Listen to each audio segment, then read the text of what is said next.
Hello viewers, আসসালামু আলাইকুম। নতুন আরও একটি এপিসোড দেখার জন্য সবাইকে স্বাগতম। ঈদ স্পেশাল আজকের রেসিপি হচ্ছে সেমাইয়ের কাস্টার্ড কাপ। দারুণ মজার এই কাস্টার্ড কাপ সেমাইটা কিন্তু তৈরি করাও ভীষণ সহজ। দারুণ মজার এই ডেজার্টটি কীভাবে তৈরি করতে হয় চলুন দেখে নিই। কাস্টার্ড কাপ সেমাইটা তৈরি করার জন্য প্রথমে আমি সেমাইয়ের প্রিপারেশনটা করে নিচ্ছি। একটা ফ্রাই প্যানে আমি দিয়ে দিয়েছি 1 চা চামচের মতো ঘি। আমি ঘি আর বাটার মিলিয়ে করেছি, আপনারা চাইলে শুধুমাত্র ঘি দিয়ে তৈরি করতে পারেন, তবে তেল দিয়ে করতে যাবেন না, তেল দিয়ে করলে কিন্তু এর রেজাল্টটা ভালো আসবে না। বাটার আর ঘিটা মেল্ট হয়ে যাওয়ার পর আমি এখানে দিয়ে দিয়েছি পুরো 1 প্যাকেট লম্বা সেমাই। আর সেমাইগুলোকে আমি হাত দিয়ে একটু ছোট ছোট করে ভেঙে নিয়েছি। আর সেমাইয়ের উপরে আমি 1 চিমটি পরিমাণ লবণ দিয়ে দিচ্ছি। যারা মিষ্টি খাবারে লবণ খেতে পছন্দ করে না তারা চাইলে স্কিপ করতে পারেন। এবার একটা স্প্যাচুলার সাহায্যে সেমাইগুলোকে আমি নেড়ে চেড়ে একটু ভেজে নেব। আর এক্ষেত্রে চুলার ফ্লেমটা কিন্তু একেবারে মিডিয়াম টু লো হিটে থাকবে, তা না হলে কিন্তু সেমাইগুলো নিচ থেকে পুড়ে যেতে পারে বা লাল হয়ে যেতে পারে। প্রায় 4 থেকে 5 মিনিটের মতো সময় নিয়ে আমি এগুলোকে উল্টে পাল্টে ভেজে নিয়েছি। যেহেতু আমরা সেমাইটাকে দুধ বা পানি দিয়ে রান্না করছি না, যার কারণে সেমাইটাকে কিন্তু একটু ভালো করে ভেজে নিতে হবে। 5-6 মিনিট ভাজার পর আমি এখানে অ্যাড করে দিয়েছি হাফ কাপের মতো কনডেন্স মিল্ক। আর এই রান্নার ক্ষেত্রে কিন্তু অবশ্যই কনডেন্স মিল্কটাই দিতে হবে, চিনি দিয়ে কিন্তু এই রেসিপিটা তৈরি করা যাবে না। কনডেন্স মিল্কটা অ্যাড করার পর 3 থেকে 4 মিনিটের মতো এইভাবে একটু ভেজে নেব। এতে করে দেখা যাবে সেমাইটা অনেকটাই আঠালো হয়ে গেছে। আর সেমাইয়ের মধ্যে যখন এমন একটা আঠালো ভাব চলে আসবে তখন সেমাইটাকে আমি নামিয়ে নিচ্ছি। সেমাইটাকে গরম অবস্থায় কিন্তু সেট করে নিতে হবে, আর সেজন্য আমি একটা কাপকেকের মোল্ড নিয়েছি। আর আপনাদের হাতের কাছে যদি এমন কাপকেকের মোল্ড না থাকে তাহলে আপনারা চাইলে ছোট চায়ের কাপ বা ছোট ছোট বাটি বা ছোট আইসক্রিমের কাপ যে কোনো কাপের মধ্যেই তৈরি করে নিতে পারেন। আর আমি কিন্তু একটু ঘি ব্রাশ করে নিয়েছি এই মোল্ডের মধ্যে। কাপগুলোকে মোল্ড থেকে সহজে ছাড়িয়ে নেওয়ার জন্য আপনারা চাইলে এখানে ছোট ছোট প্লাস্টিকের পলি বিছিয়ে তারপরে সেমাইগুলোকে এইভাবে দিতে পারেন। আর একটা চামচের সাহায্যে আমি কাপগুলোকে সেট করে নিয়েছি।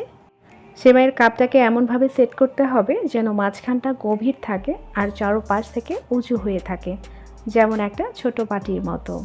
আর একই প্রসেসে আমি সবগুলো কাপেই সেমাই ভর্তি করে নেব।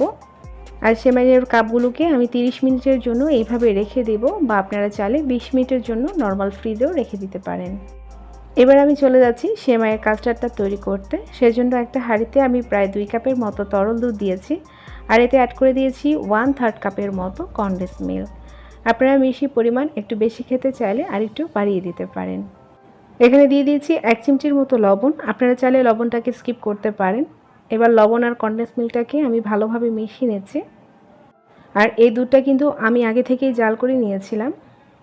এবার আমি এখানে অ্যাড করে দিয়েছি হাফ কাপের মতো কোরানো নারকেল, আর নারকেলটা ফ্রেশ নিলে কিন্তু খেতে ভালো লাগে। এবার সব কিছু খুব ভালোভাবে মিশিয়ে নিয়েছি। আর এবার ছোট একটা বাটিতে আমি নিয়েছি 2 টেবিল চামচের মতো কাস্টার্ড পাউডার, আর এতে অ্যাড করে দিয়েছি 2 টেবিল চামচের মতো পানি। কাস্টার্ড পাউডারটা একটু দলা পাকিয়ে থাকে, এজন্য একটু ভালো করে মিশিয়ে নিচ্ছি। দুধটাকে অনবরত নাড়তে হবে, আর এর মধ্যে একটু একটু করে গুলিয়ে রাখা কাস্টার্ডটা দিয়ে দিচ্ছি। আর নাড়াচাড়া কিন্তু বন্ধ করা যাবে না, এতে করে দুধের মধ্যে কাস্টার্ডটা দলা পাকিয়ে যাবে। কাস্টার্ডের মিশ্রণটা অনেকটাই ঘন হয়ে গেছে, আর রেগুলার কাস্টার্ড থেকেও কিন্তু এর ঘনত্বটা আরেকটু ঘন করে নিতে হবে।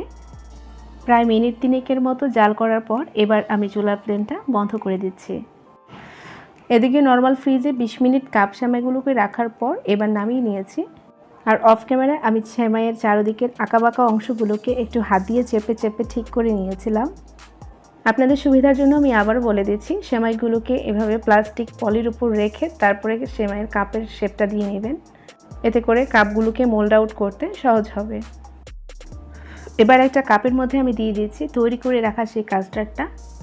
আপনারা চাইলে এভাবে সেমাইয়ের কাপগুলোকে তৈরি করে নর্মাল ফ্রিজে রেখে দিতে পারেন, গেস্ট আসলে তারপরে সার্ভ করে দিতে পারেন। দেখার সৌন্দর্যের জন্য উপর থেকে দিয়ে দিয়েছি কিছুটা বাদাম কুচি, আর দিয়ে দিয়েছি কিছুটা চেরি কুচি, আর দিয়ে দিয়েছি একটা পেস্তা বাদাম। দেখতে যতটা সুন্দর, খেতে কিন্তু তার চাইতেও মজা। উৎসব আয়োজনে এমন একটা ডেজার্ট যদি তৈরি করে টেবিলে রাখা হয় তাহলে কিন্তু সবার নজর এই ডেজার্টের দিকেই থাকবে। আসছে ঈদে প্রিয়জনকে খুশি রাখার জন্য এমন একটা ছোট্ট ডেজার্ট তৈরি করতে পারেন। যদি আজকের রেসিপিটি ভালো লাগে তাহলে অবশ্যই চ্যানেলটাকে সাবস্ক্রাইব করে পাশে থাকবেন, পাশে থাকা বেল আইকনে ক্লিক করে রাখবেন, এতে করে নতুন নতুন নোটিফিকেশন আপনারা সব পেয়ে যাবেন। আবারও দেখা হবে নতুন কোনো রেসিপিতে। আজকের মতো এখানেই বিদায় নিচ্ছি। আল্লাহ হাফেজ।